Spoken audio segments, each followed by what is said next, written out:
The stars had stories. Most species in the galaxy loved to tell them. They broadcast their victories across space. They announced their wars. They screamed their existence into the void, desperate for others to hear. Earth stayed silent. Captain sat alone in the observation room of Station Omega, located deep beneath the frozen surface of Europa. The room was dark except for the blue glow of dozens of screens. Each screen showed a different signal. Some displayed alien languages. Others showed maps of distant star systems. A few showed live feeds of alien ships moving through space. Had been watching for 15 years. Before him, his father had watched. Before his father, his grandmother. 300 years of watching. 300 years of learning. 300 years of silence. He pressed a button, and a new signal appeared. It was a broadcast from the Galaxy Council, the ruling body of the known universe. 17 species sat on the council. They controlled trade routes, made laws, and decided which civilizations deserved to exist. They had never heard of Earth. To them, humans were nothing more than primitive creatures living on an unimportant rock at the edge of the galaxy. Smiled, that was exactly what Earth wanted them to think. The door behind him slid open.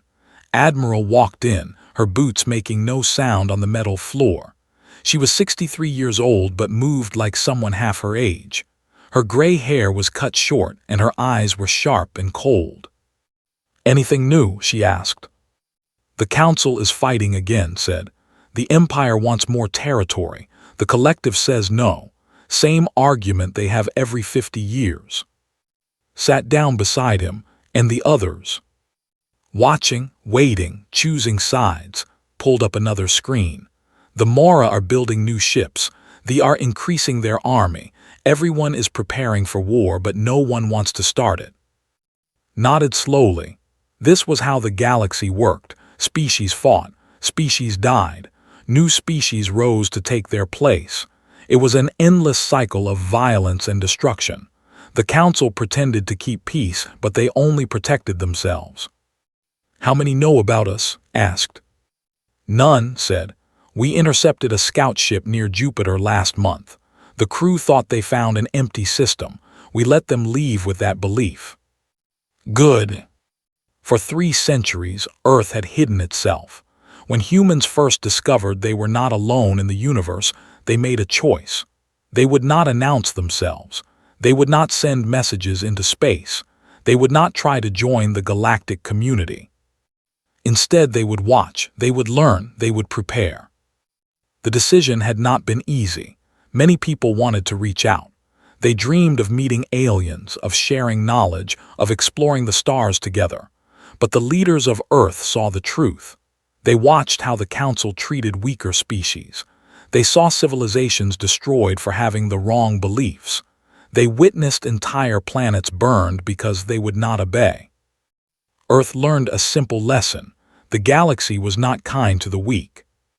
So humanity became strong, not openly, not loudly, but quietly in secret. Earth built its power. Switched to another screen. This one showed Earth itself, blue and green and beautiful, but the image was false. The real Earth looked very different now. Cities had moved underground. Factories operated in secret. The surface was kept to look primitive, with old buildings and simple technology visible from space. Below the surface was another world entirely. Looked at the screen showing Earth's hidden side. Massive shipyards carved into mountains. Weapons facilities that stretched for hundreds of kilometers. Training centers where millions of soldiers prepared for a war that might never come. "Do you think they will ever find us?" asked quietly. "Eventually," said. "Nothing stays hidden forever, but when they find us, they will not find what they expect." Thought about his sister. She lived on Titan now in one of Earth's hidden colonies. She was a teacher there, helping children learn about the stars. She believed in peace. She believed that one day humans could live alongside aliens without fear. Hoped she was right, but he prepared as if she was wrong. "New signal coming in," his computer announced. Turned to look. The signal was from the council chambers. A vote was being held. He translated the alien words as they appeared. "They are discussing expansion," he said, "looking for new systems to claim."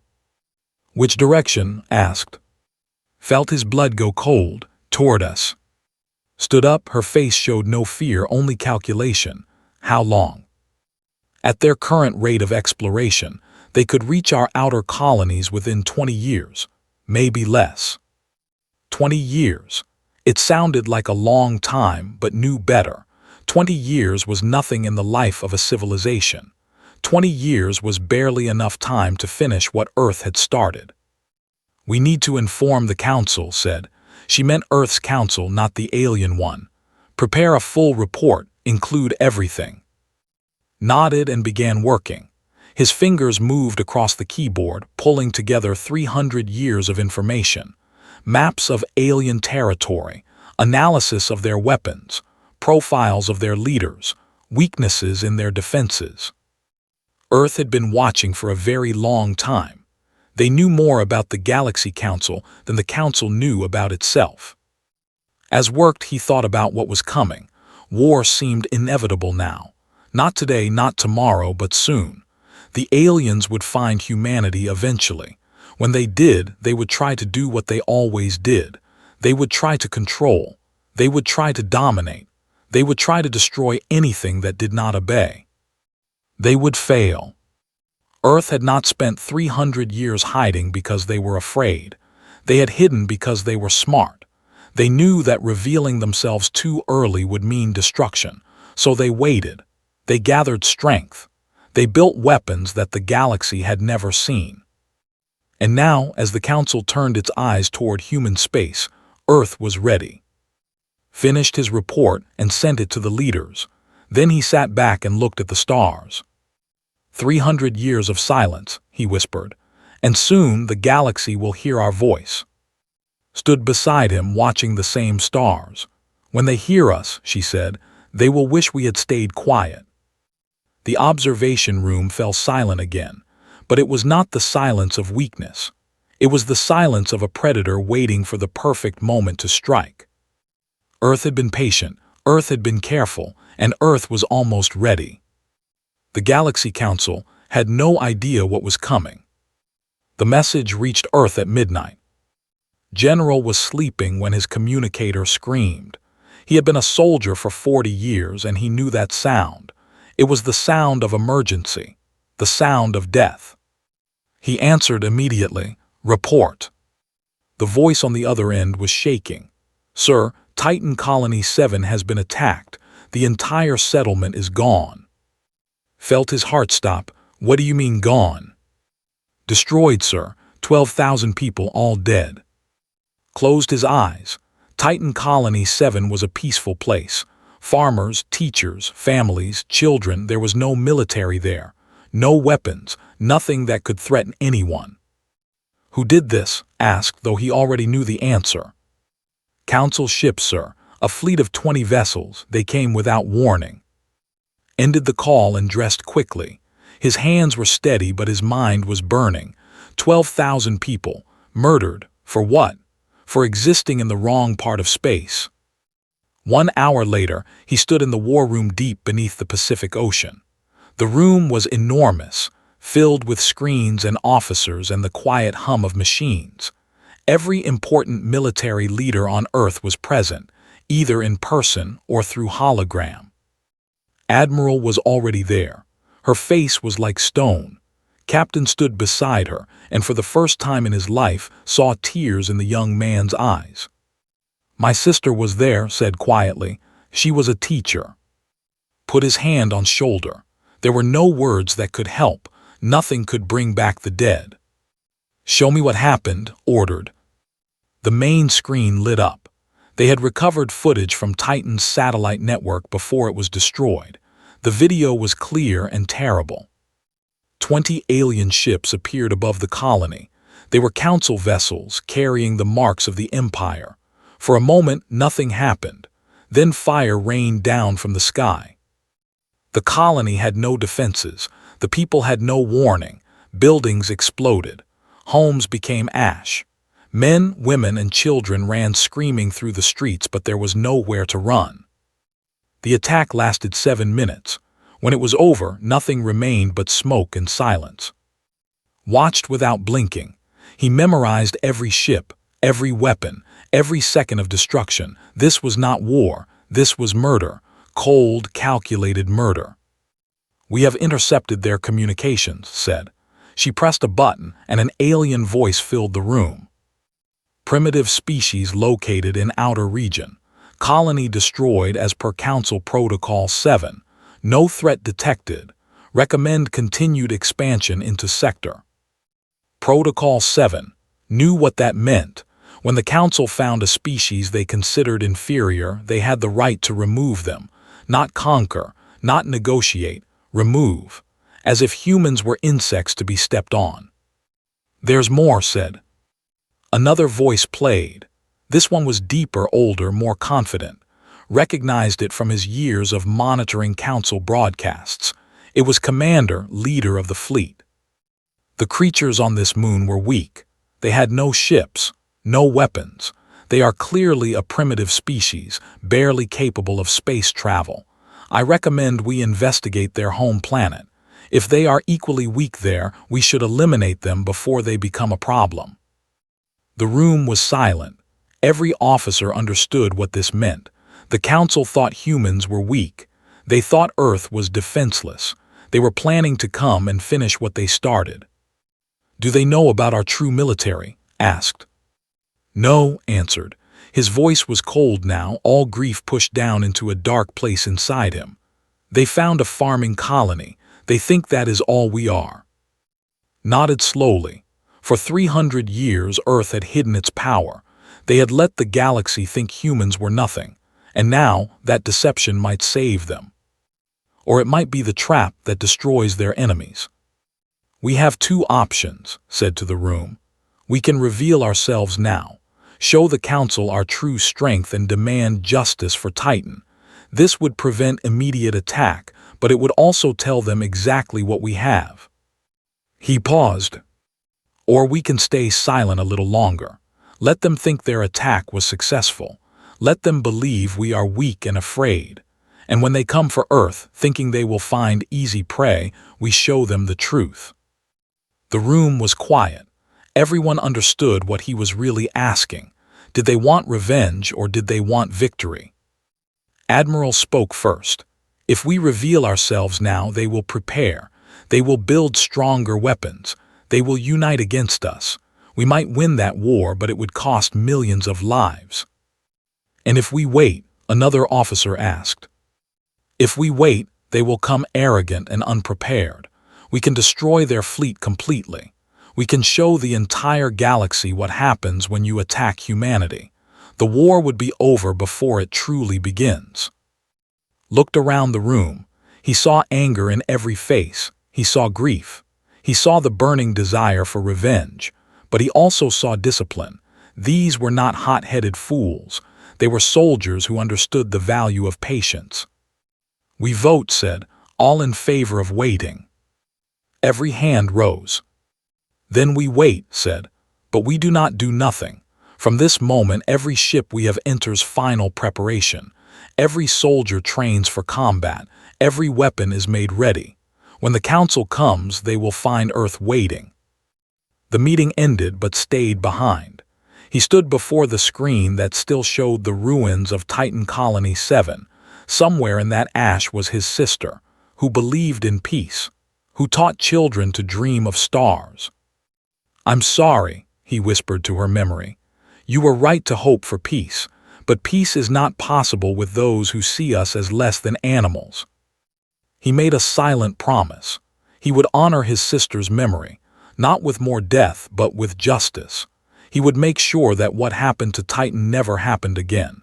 He would make sure the Council understood that humanity was not a species to be exterminated. They were a species to be respected or feared.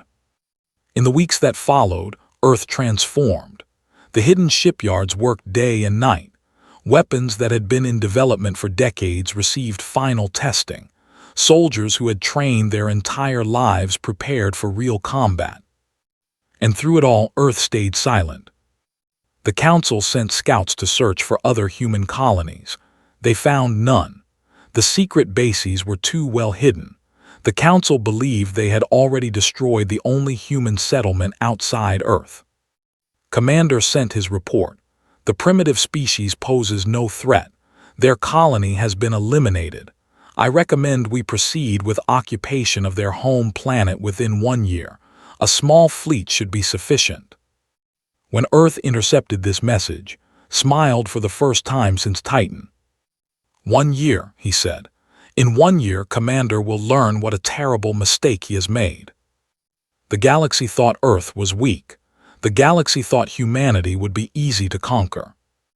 The galaxy was wrong. The moon had secrets. For 300 years, the far side of Luna held the greatest secret in human history. From space, it looked empty. Dead rock and ancient craters. Nothing interesting, nothing important. This was a lie. Deep beneath the surface, carved into the lunar rock, was the largest shipyard ever built. It stretched for 500 kilometers in every direction. Inside, thousands of workers moved between massive machines. And above them, hanging in enormous underground hangars, waited the ships. Generals stood on an observation platform looking down at the fleet. There were over 800 vessels. Some were small and fast, designed for quick attacks. Others were enormous battleships, bristling with weapons that could crack a planet in half. All of them were silent. All of them were waiting. "Beautiful, aren't they?" Admiral said, stepping up beside him. "They are tools," replied. "Tools we hoped we would never need to use. But we will use them now." "Yes, we will." The attack on Titan had changed everything. For 3 centuries, Earth had built its power in secret, always hoping that the day of war would never come. But the Council had forced their hand. 12,000 innocent people were dead. The enemy was coming. It was time to wake up. Pressed a button on his communicator. "This is General. Authorization code, Phoenix Rising. All ships begin activation sequence." Throughout the lunar base, lights flickered on. Engines that had been cold for years began to warm. Computers that had been sleeping started their calculations. One by one, the ships of humanity came alive. But Luna was not the only place where ships waited. On Mars, hidden beneath the red dust, another fleet emerged from underground hangars. These were the heavy cruisers, built for long battles and hard fighting. Their commanders were veterans who had trained their entire lives for this moment. In the asteroid belt, small attack ships launched from hollowed-out rocks. These were the fastest vessels in the human fleet, capable of speeds that no alien species had ever achieved. Around Jupiter and Saturn, orbital stations revealed their true nature. What had appeared to be research facilities transformed into military bases. Weapons that had been hidden behind fake walls powered up. Soldiers who had posed as scientists put on their armor. Earth itself seemed unchanged from space. But beneath the oceans, beneath the mountains, beneath the cities, millions of people prepared for war. Factories increased production. Training centers held final exercises. Families said goodbye to soldiers who might never return. And in the command center beneath the Pacific Ocean, the leaders of Earth gathered to hear Admiral speak. She stood before a massive holographic display showing the entire solar system. Red dots marked every human military position. There were thousands of them. The galaxy had no idea that this much power existed. 300 years ago, our ancestors made a decision. They chose to hide our true nature. They chose to appear weak so that the strong would ignore us. This was not cowardice. This was wisdom. She pressed a button and the display changed. Now it showed the approaching Council fleet. 50 ships, led by Commander, moving toward Earth. The Council thinks they are coming to conquer a primitive world. They expect to find farmers with simple tools. They expect an easy victory. His voice hardened. They are wrong. She looked around the room at the officers assembled. These were the best humanity had, men and women who had dedicated their lives to protecting their species. Soldiers, pilots, strategists, engineers. The finest minds on Earth, united for a single purpose. Today we stop hiding, said.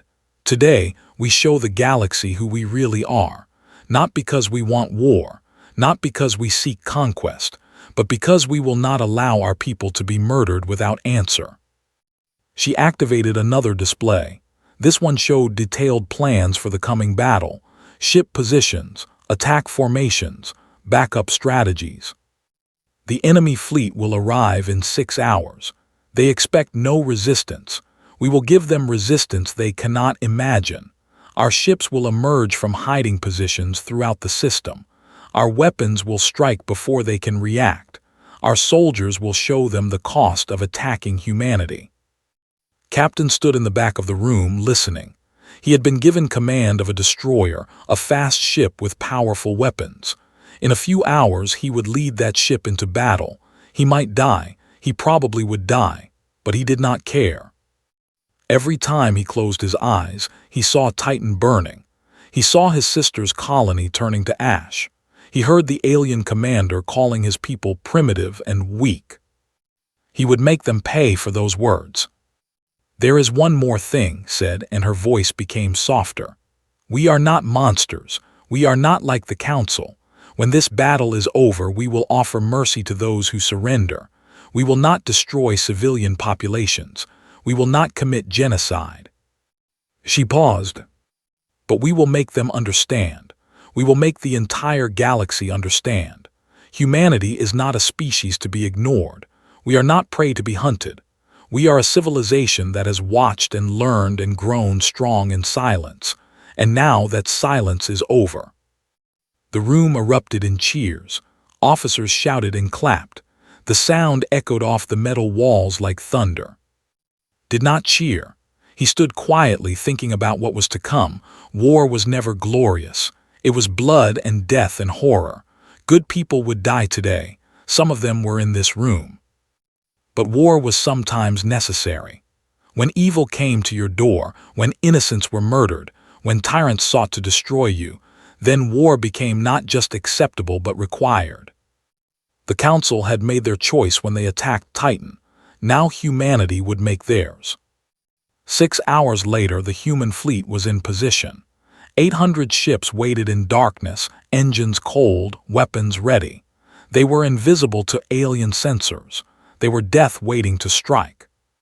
Captain sat in the command chair of his destroyer, the Dawn of Justice. His crew was silent, focused, professional. They had trained for years for this moment. Now it had arrived. "Enemy fleet entering the system," his sensor officer reported. Looked at the screen. 50 Council ships moved toward Earth in a perfect formation. They were not even at battle readiness. They had their shields down. Their weapons were not charged. They flew like hunters approaching helpless prey. "They have no idea," whispered. His communication officer spoke. "Admiral is sending the signal." Straightened in his chair. His heart was pounding, but his hands were steady. He thought of 12,000 people who had done nothing wrong except exist. "All ships," his voice came through the speakers. "They wanted silence. Now they will hear our answer. Begin attack." Throughout the solar system, human ships powered their engines. They emerged from behind moons and asteroids. They rose from the surfaces of planets. They appeared from places the Council never imagined ships could hide. 800 vessels, armed with 3 centuries of secret technology, descended upon the enemy. The silence was over. Earth had awakened. Commander was drinking tea when his ship exploded. Not his entire ship, just the forward weapons array. One moment he was sitting comfortably in his chair, watching Earth grow larger on his screen. The next moment, alarms were screaming and fire was erupting from the front of his vessel. "What is happening?" he shouted. His crew scrambled to their stations. Fear filled their faces. They were supposed to be attacking a primitive world. There was not supposed to be any danger. "Ship's commander," his sensor officer screamed. "Ships everywhere." Looked at his tactical display and felt his blood turn cold. Red dots were appearing from every direction, behind them, above them, below them, from the asteroid belt, from the moons of distant planets, from places where no ships should have been able to hide. "How many?" demanded. The sensor officer's voice shook. "Over 800. 800 had brought 50 ships. He had thought 50 was more than enough to conquer a primitive world. Now he was facing a fleet that outnumbered him 16-1. "This is impossible," he whispered. "They are supposed to be primitives." Another explosion rocked his ship, and another. All around him his fleet was dying. Captain flew the Dawn of Justice straight into the heart of the enemy formation. His ship was fast, faster than anything the Council had ever built. He moved between enemy vessels like a bird flying through trees. "Target their engines," he ordered. "Disable, do not destroy." His weapons officer obeyed. Precise shots struck the enemy ships, tearing apart their propulsion systems. The Council vessels stopped moving. They became helpless targets floating in space. Was not here for slaughter, he was here for justice. Around him, the rest of the human fleet performed the same precise dance of destruction. This was not the chaotic violence of typical space battles. This was something else entirely, something planned, something perfect. Pilot Sara led a squadron of fast attack ships towards flagship. She was 26 years old, born on Earth but raised on Mars. Her parents had been engineers who helped build the secret fleet. She had learned to fly before she could walk. "Squadron 7, follow me," she commanded. 12 ships obeyed instantly. They flew in perfect formation, weaving through enemy fire that could not track them. The Council weapons were designed for slower targets. Against human ships, they were useless. Sora reached flagship in 47 seconds. Her ship attached to the hull like a spider climbing a wall. Behind her, her squadron did the same. "Breaching now," she reported. Cutting tools sliced through the alien metal. In 30 seconds, a hole appeared. Sara and her team poured into the enemy ship, weapons ready. The Council soldiers inside did not know what to do. They had been trained to fight other aliens. They had never faced humans before. They did not know human tactics. They did not understand human speed. Sara moved through the corridors like a ghost. Her team followed, covering every angle. They encountered resistance, but it barely slowed them down. Council soldiers fell before they could even aim their weapons. "Bridges ahead," Sora said. They reached the command center in 4 minutes. The door was locked, but their tools cut through it easily. When the door fell, Sara stepped inside with her weapon raised. Commander stood in the center of the room, surrounded by his officers. His face showed shock, confusion, and something else. Fear. "Surrender," Sora said simply. Looked at her. He looked at the human soldiers standing in his bridge. He looked at the screens showing his fleet being torn apart. "This is impossible," he said. "You are primitives, you had nothing. We destroyed your only colony." Sora's eyes hardened. "You destroyed a farming community. You murdered 12,000 innocent people, teachers, children, families who had no weapons, no soldiers, no way to fight back." She stepped closer too. "Did you think that was all we had? Did you think 3 centuries of silence meant we were weak?" Had no answer. Outside, the battle was ending. It had lasted less than an hour. The human fleet moved through the enemy formation with terrible efficiency. Ships that surrendered were disabled and captured. Ships that continued fighting were destroyed.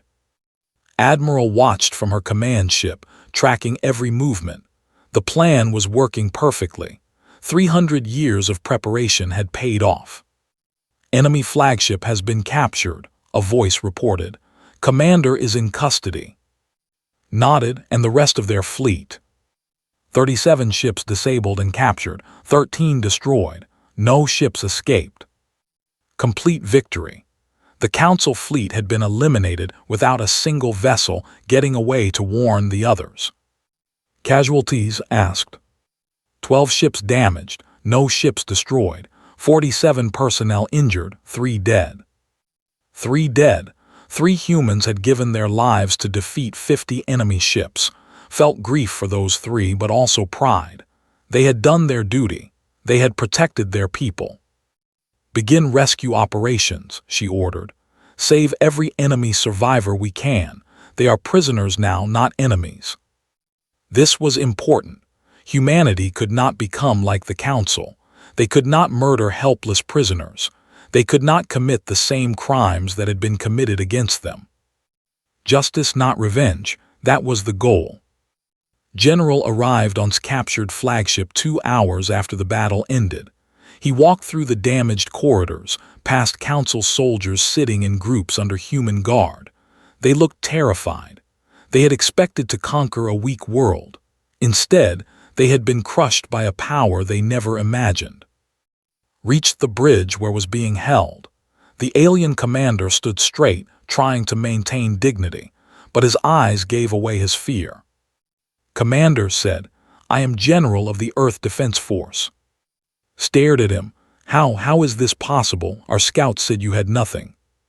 "Your scouts found what we wanted them to find," replied. "A peaceful farming colony with no defenses. You saw weakness because we showed you weakness." 300 years, whispered. "You hid for 300 years." "We watched for 300 years. We learned everything about the Council, your ships, your weapons, your tactics, your weaknesses." Leaned closer. "We knew exactly how to defeat you before you ever arrived." Looked broken. His entire understanding of the universe had shattered in 1 hour. "What will you do with us?" he asked. "You will live," said. "You will return to the Council as a witness. You will tell them exactly what happened here today, and you will deliver a message." "What message?" Turned and looked out the viewport at the stars. Somewhere out there, the Galaxy Council was waiting, unaware that their fleet had been destroyed. "Tell them that Earth is no longer silent. Tell them that we do not seek war, but we will not accept murder. Tell them that every species they have crushed, every world they have destroyed, every innocent life they have taken, we have been watching, we have been remembering." He turned back to, "Tell them to choose carefully what happens next, because humanity is awake now, and we will never be silent again." The Galaxy Council had never known fear. For thousands of years they had ruled the stars. 17 species united in power, deciding the fate of all others. They crushed rebellions. They destroyed civilizations. They rewrote the history of entire worlds. No one challenged them. No one could. Until now. Commander stood before the Council in their great chamber on the planet Nexus Prime. The room was enormous, with ceilings that reached toward the sky. 17 seats rose in a half-circle, each holding a representative of the ruling species. Light streamed through crystal windows, making the chamber glow. Did not feel that glow, he felt only shame. "Explain yourself," demanded High Counselor, the oldest and most powerful member. His species had been on the Council since the beginning. He had lived for over 1,000 years. In all that time, he had never lost a battle. Swallowed his pride and spoke. "I was wrong, we were all wrong, the humans are not primitive, they never were." Whispers filled the chamber. The Council members looked at each other in confusion.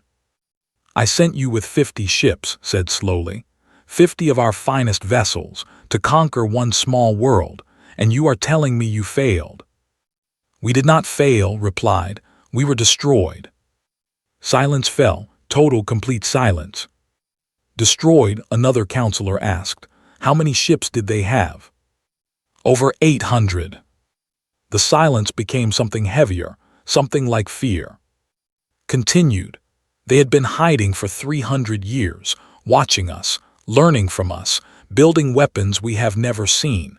When we arrived at their world, they were waiting. The battle lasted less than 1 hour." 1 hour, leaned forward. 1 hour to destroy 50 Council ships.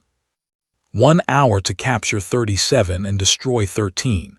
They disabled our vessels without killing our crews when possible. They offered medical care to our wounded. They treated us with honor. This confused the Council even more. In their experience, powerful species did not show mercy. Power meant domination. Victory meant destruction. They sent me here with a message, said. Waved his hand, speak. Took a deep breath.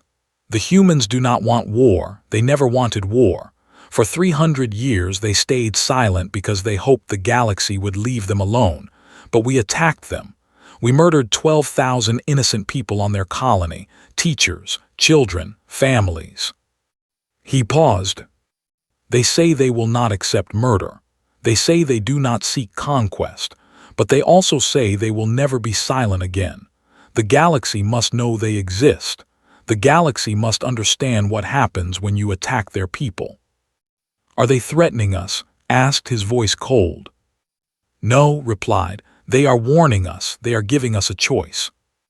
The council debated for hours. Some wanted immediate war. They argued that humanity must be destroyed before they became too powerful. Others urged caution. They had seen what happened to the fleet commanded. They did not want to lose more ships. In the end, they made a decision. They would send a diplomatic mission to Earth. They would try to negotiate. They would try to understand this species that had hidden in silence for so long. 2 weeks later, Captain stood on the surface of Earth, watching a council ship descend from the sky. It was a small vessel carrying only diplomats. No weapons, no soldiers, a sign of peace. Or perhaps a sign of fear. Admiral stood beside him, along with General and a dozen other officers. They waited in silence as the alien ship landed. The door opened. 3 aliens emerged. One was High Counselor himself.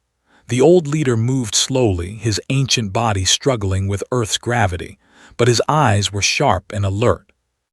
You came in person, said. We are honored. Looked at her, he looked at the human officers.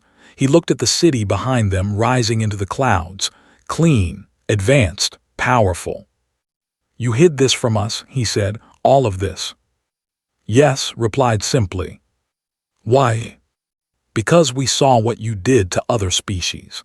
We saw you destroy civilizations for being different. We saw you murder entire worlds because they would not obey.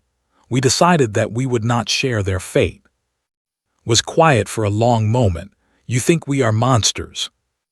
We think you made yourselves into monsters, spoke up. We watched your history. Once your species was kind. Once you helped others grow. But power changed you. You forgot what it meant to respect those weaker than yourselves. Turned to look at the young captain. And you, are you different? We try to be, stepped forward. We captured 37 of your ships. We saved every crew member we could. We treated your wounded. We fed your prisoners. We did not torture. We did not execute. We showed them the mercy you never showed to others. Why? Because we are not you. We refuse to become you. The negotiations lasted for many days. They were difficult. There was too much history, too much pain, too much distrust. But slowly an agreement took shape. Earth would join the galactic community, not as a servant, not as a member of the council, as an independent power, a voice for those species who had been crushed by council rule, a protector for the weak. In return, humanity would not seek to destroy the council. They would not use their power for conquest. They would not become the tyrants they had fought against. On the final day of negotiations, stood alone on a balcony looking up at the stars. So much had changed in such a short time. His sister was still dead. Nothing could change that. But her dream of peace was not completely gone. Joined him, you did well, she said. Would be proud. Nodded. She wanted us to live alongside the stars. She believed it was possible. And now we have a chance. It is not the peace she imagined, but it is a beginning. Looked up at the same stars, 300 years of silence, and this is what it brought us. Not silence, said, Patience, there is a difference. Below them, the council diplomats were boarding their ship. They would return to Nexus Prime with news of an agreement. The galaxy would learn about humanity. Some would fear them. Some would hate them. Some might even admire them. But no one would ever ignore them again. Thought about the future. Humanity had stepped onto the galactic stage. They had shown their power. They had proven they could not be conquered easily, but power alone was not enough. They had to be better than their enemies. They had to show the galaxy that strength did not require cruelty, that victory did not require destruction, that a species could be powerful and still be kind. This was the true test, not the battle they had won, but the peace they would build. "What do we do now?" asked. Smiled, it was a rare expression on her stern face. "Now we do what we have always done. We watch, we learn, we grow stronger, but this time we do it openly. This time we help others do the same." She turned to leave, then paused. "Earth stayed silent for 300 years, she said. "Now the galaxy will hear our voice.